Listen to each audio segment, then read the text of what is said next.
Hey everybody, Scabbard Gaming here. Today I want to talk about Warcraft. Now, Legion is coming out next week, which is the next big expansion for Warcraft. It comes out on the 30th of August, and right now, this week, is when you should be returning. And here's why. First up, we have the Demon Hunter. Now, the Demon Hunter is a brand new class. Now, if you played through the game and you played all the classes and you're pretty bored of them, you'll find Demon Hunter to be new and refreshing. It is, in fact, a little bit like a rogue. It's dual wielding, it's a melee character, but at the same time, it feels fresh. It is amazing to look at. I mean, who doesn't want to play as Gul'Dan? And that's essentially what it is. You are a night elf or blood elf crossed with a demon. You've got wings, you can double jump, you can glide. The whole thing is based around a really cool movement system, and it's a new, exciting and fresh way to play the game. So if you've got one of every class or you didn't like the classes that you played, now's a really cool time to come back and just check out the Demon Hunter. He's really cool. Next up, we have the lore. Now, you're either into the lore of the game or you're not. It's as simple as that. If you are into the lore of the game, then you already know everything there is to know about it. But recent events are really spicing things up. Blizzard have not been afraid of really throwing the wolves in and just killing some people off, really upsetting some major characters. If you want to see what happens in the Warcraft universe right now, is a really cool time to come back because, we got Gul'Dan's come back, Gul'Dan's resurrecting Gul'Dan, we got the death of some war chiefs, we got the death of some kings. Things are really going to shit right now. Khadgar's been, elevated to some new level. Jaina Proudmoore is pissed as fuck right now.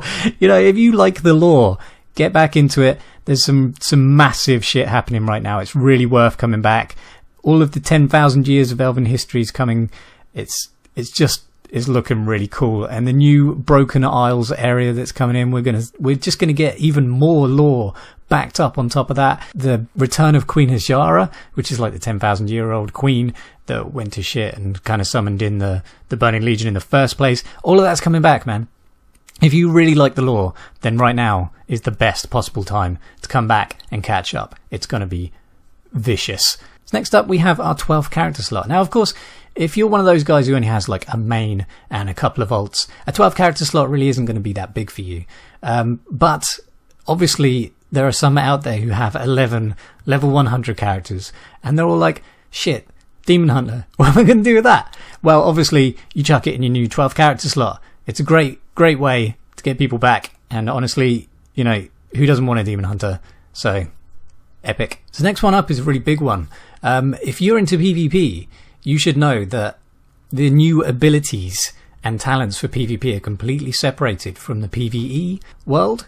Now that doesn't sound like a massive feature. It's like, who cares about that? Doesn't that just make it even more difficult to play? But no, actually it allows Blizzard to buff and nerf PvE and PvP abilities separately so that we don't get that annoying crossover.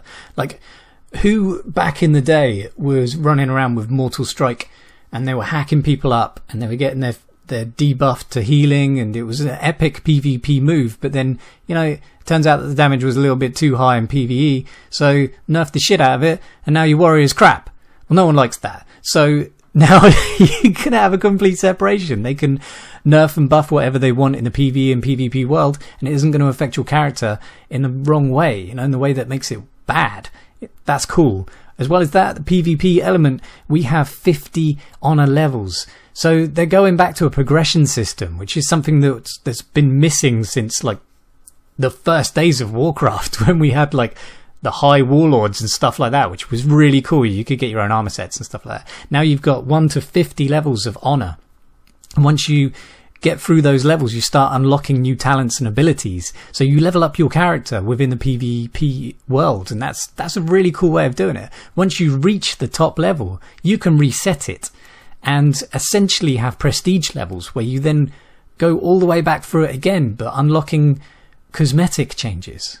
I mean, that's really cool, and I'm really looking forward to the PvP changes because, even if you have masses of PvE raid gear, you go into the PvP world and you basically get reset. Everyone's going to be on a really level playing field, and Blizzard have said that even like a basic guy level 100, and then we've got like the top end raiders, there's probably going to be like a 5%, 7% difference, something like that. It's not going to be enough for people to go, oh man, all these raiders are kicking everyone's PvP asses, and that was always a problem before. So that looks like a great change. Next up, we have artifacts. Now, artifacts are specific weapons for classes and specs. There are 36 artifacts coming to the game. Now, these weapons are going to be hopefully somewhat recognizable. I know, for instance, paladins get the Ashbringer, which is an iconic weapon in the Warcraft world. And you know, it's going to be really, really cool because you'll be able to transmog out them if you don't like the look of them. But these weapons, like I say, there's 36 of them, and they're all specifically tailored for a certain spec of a certain class, which is just awesome customization. Now, the good thing is they're basically legendary weapons, and they're really, really powerful. And, you know, some have said that your character is only like 70% worse off if you don't have your legendary weapon equipped. And that is quite massive. Obviously, they're going to be absolutely needed. We won't get standard weapon drops in Legion, so you absolutely have to have one of these. As well as that, there's going to be a really cool, like, class-specific quest chain for each of the weapons. So, like, for instance, the Death Knights are going to get to go to Ice Crown. They're going to pick up the Shards of Frostmourne and craft their weapon out of that. So that's going to make every character class really customizable, have their own feeling. It's going to be really, really cool. And these weapons actually level up. So you'll be collecting things like runes and sigils throughout the world and applying them to your weapon. And you can do that in your class hall. Now I'll go on to that in a second. If you're playing Druid, for instance, and you're thinking, nah man, these aren't for me because I can't hold a weapon while I'm in my forms. Well, you'd be wrong, because these weapons also apply to your Druid forms. So you actually look different inside your Druid forms as well. So, you know, Blizzard have done so much work on these artifacts. They're going to be amazing to hold. They're going to be amazing to fight with, and you can level them up, and, you know, you get off-spec weapons for your other specs as well. So it's going to be really, really cool. It's something that I'm looking forward to. We all get our legendary weapons that we've always wanted. So next up, we've got class order halls. Now, as I mentioned in the artifacts section, this is where you'll do all of the customization on your artifact weapon. As well as that, it's a place for just your class. So it's Horde and Alliance. So you can walk in and you can hang out with your undead guys, and also the Alliance guys as well. So you got Horde and Alliance, like, chilling out, you know, having chats with each other in the class halls. And I think that's really cool, because that kind of bridges that gap. It's showing the solidarity between the Alliance and the Horde against the Legion. Now, these class halls, obviously, you can only enter if you are a certain class. So, for instance, the Warriors are going to have their own class hall, Paladins will have their own class hall, and they'll be in different places, hopefully. So we'll be able to see, like, the Druids will maybe go to Moonglade and have theirs there. The Paladins will maybe be in Stormwind's Cathedral underneath the ground or something like that. Will be some really cool places to probably be seen. Now, that's a bit like our garrisons, but instead of the garrisons we get Dalaran. So we're going to have a main city again this time, which is going to really pull people together. But these class order halls is just a really cool place to hang out. You'll get quest chains there, you'll be able to send out your followers there, and this time your followers are going to be your class. So you'll be able to send, if you're a warrior for instance, you'll be able to send out like iconic characters who play warriors, or are warriors even, and you'll be able to send them out for quests.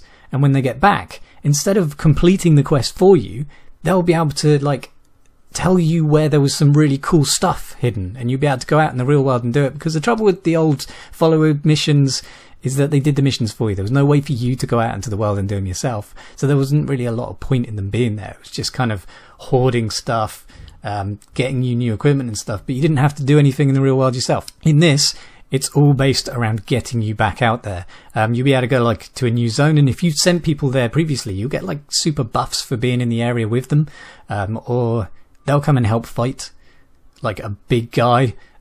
Like, dive in with their cool weaponry, and you're hacking everything up with your 2 legendary weapons. No, it's going to be really, really cool, and that's just a really cool place to start off. Okay, so another big thing is spec simplicity and diversity. Now, Blizzard have done a lot of work on trying to separate the specs out and make them as diverse as possible. So, for instance, the Hunters.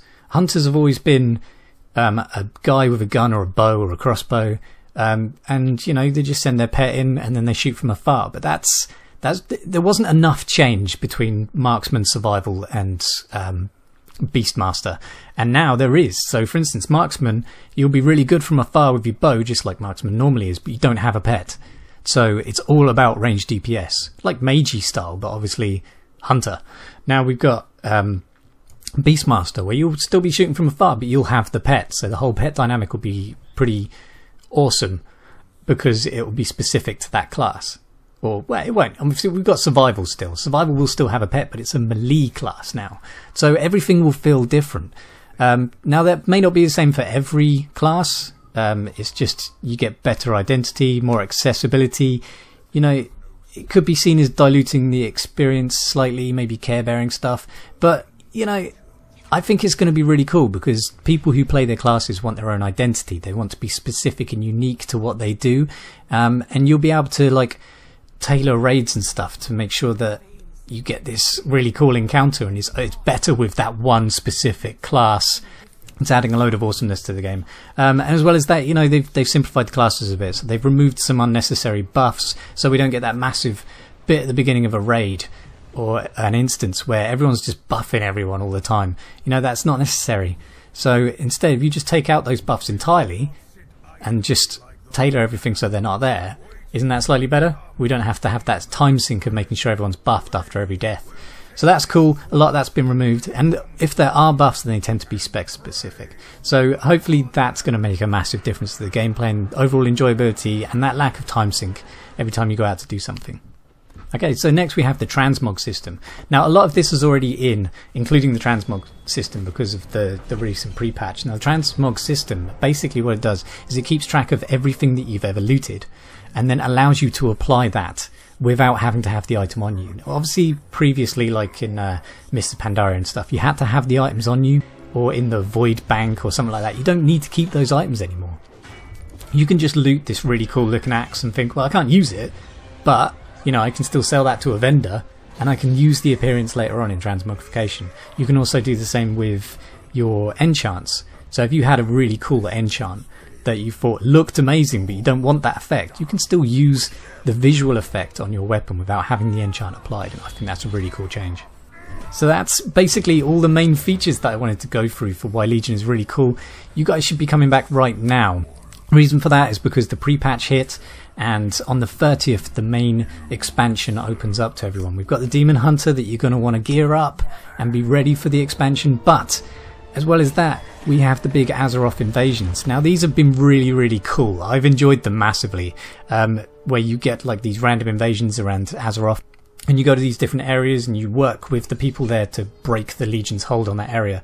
And, you know, it's been really fun, but they do disappear on the 30th. So if you guys are thinking, yeah, I want to jump back into Legion, but I'm going to wait until it comes out, maybe reconsider, maybe come back, get involved in the like Broken Shore quests and the quests in Karazhan that are currently out there at the moment, and just, you know, explore the game again.